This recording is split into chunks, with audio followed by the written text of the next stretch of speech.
Yeah, he's back in too. I tried to do what Don just did the other day, except I was stepping up at the Christian fellowship meeting, but I didn't see the flower pot that was in my way. Well, I had to work at it, but I think I could find a few things, Don, that we don't already know. But we'll go over a few things that we do already know, just for the people who haven't been here. You grew up around here, right? Yes, sir. I grew up in the Oak Cliff part of Dallas. Born in Methodist Hospital, August 29th, 1953. And I guess my family, my mother and dad, Curtis and Gloria Potts. I'm an only child, if you hadn't figured that out already by some of my actions. I don't have any brothers and sisters. I don't know why that. Often wondered about that, but you know, I didn't. But I guess it was God's will in that way too. But anyway, my mother, I guess, was going to Hampton Place Baptist Church there in Oak Cliff. My dad, I guess, at the time I was born, this is what I've heard from my mother, had an alcohol issue, and my mother was wanting to leave him by the time I was about 2 years old or so. But I guess he got his life straightened out, got his life turned around, gave it to God, and through the, I remember E.F. and Shirley Smith that was going to Hampton Place Baptist that came out and I guess talked to my parents and got them interested in going to church over there and stuff, and that's where I grew up. And my whole life, I guess, my early years was either around the church, family, or school. I didn't do much extra other than that by myself or with anyone else. Did you go? You went to a Christian school, right? No, sir. I went to Dallas Public Schools. L.K. Hall there at close to my house there. We lived in the southwest part of Dallas County. If you know where the southwest substation is out off of Illinois, you may know where Mountain View College was eventually built. Well, it wasn't built there in the 50s when I was there, but anyway, that's out in that area. It's out by Mountain Creek Lake and all that. That sure is a blessing. Parents that love the Lord. It certainly made a big difference in my life. When did you ask Jesus to be your Lord? Well, going through a lot. I guess I'd have to say I was writing my salvation, or at least I thought at the time I was writing on the salvation of my parents. But there came an incident in 69, I guess. Both of my grandfathers died in the same week and had both funerals. And I guess through that experience, at the age of 16 years old, I came to the realization that I needed to make my decision to give my life to Christ and to be baptized there at the church. I know that you went to college and met Brenda at the Baptist Student Union. What were you studying? A few years after I graduated from school in 71, from Kimball High School there in Oak Cliff, I just didn't know what I wanted to do with my life and really hadn't committed myself to anything permanent yet. I went some to Dallas Baptist College. Then I went back to Mountain View to actually see. I was actually taking drafting at the time and just wanted to see if I could get an interest in it to maybe do it as a career one day. But met Brenda at the Baptist Student Union, and there was a gentleman there named Randy Galloway who was actually going to Southwestern Baptist Theological Seminary in Fort Worth.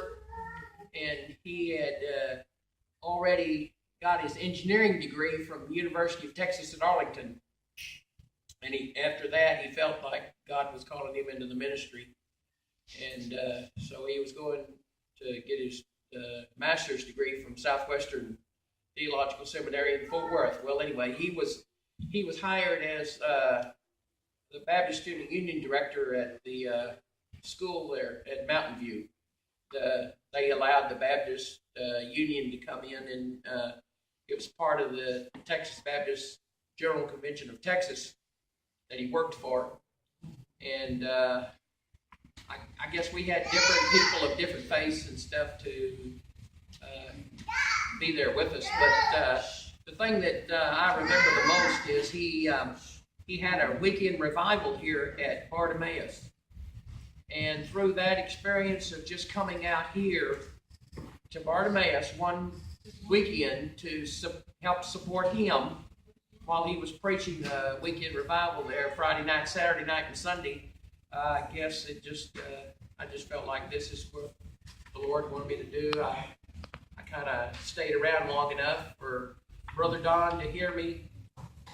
I was loud enough, and I guess I sung the right notes at the right time and sung the right words, but Brother Don was I guess he was telling me at the time that he really didn't have anyone that was going to commit themselves on a permanent basis, to kind of stay with him and help him with the music. So up to that time, I didn't really have any formal music training, didn't have a degree from college or anything in it, but had grown up in church, going through graded choirs and stuff, and I know the difference between a whole note and a half note.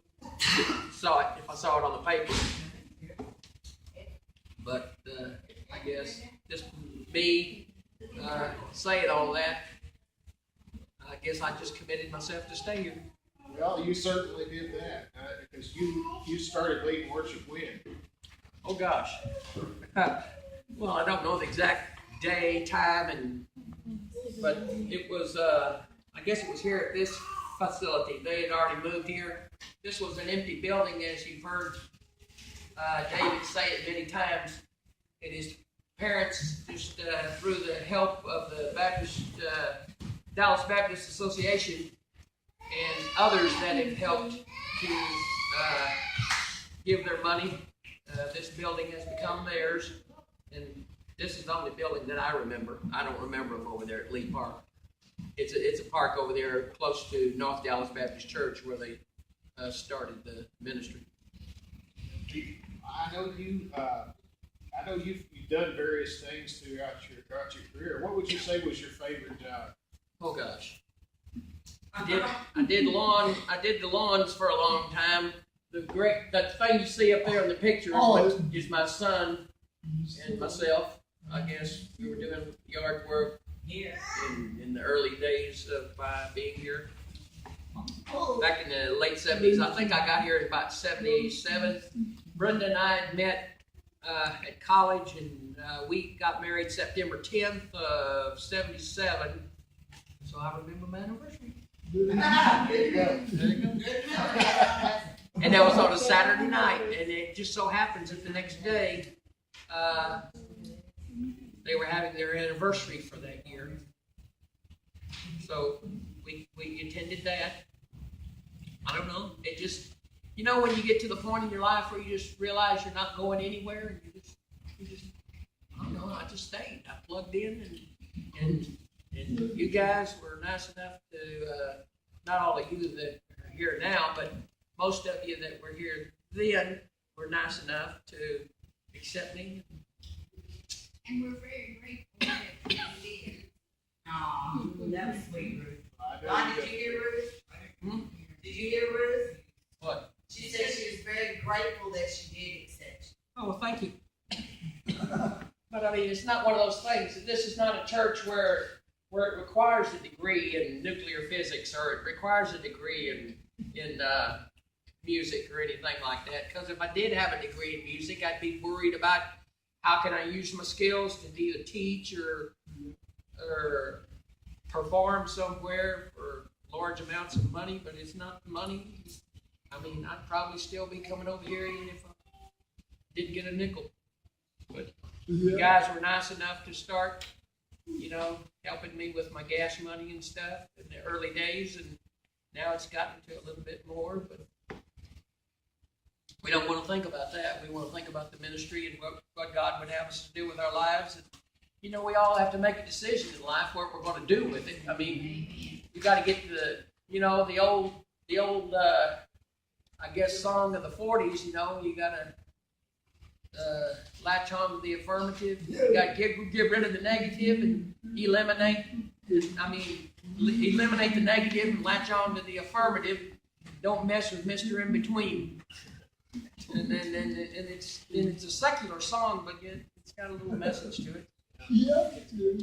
No, I don't have gotcha questions here, but I do have one question. Okay. And it's a question that's been asked to me before. If money was not an object and you could just do anything that you wanted to do with your life from this point forward, what would you do? Well, that's a good question to ask anybody, but you have to see where you've been. It seems like every place that God's helped me to get a job, every place that God's helped me to go or whatever, has been a part of this church. If I hadn't have met Anna Ruth and Brother Don, I never would have met Jerry Gibson, and Jerry Gibson is someone who was influential in helping me to establish a relationship with DSC Communications at one time that allowed me to have a job for 15 years. So I mean, what can you say? How could you really, the things that you do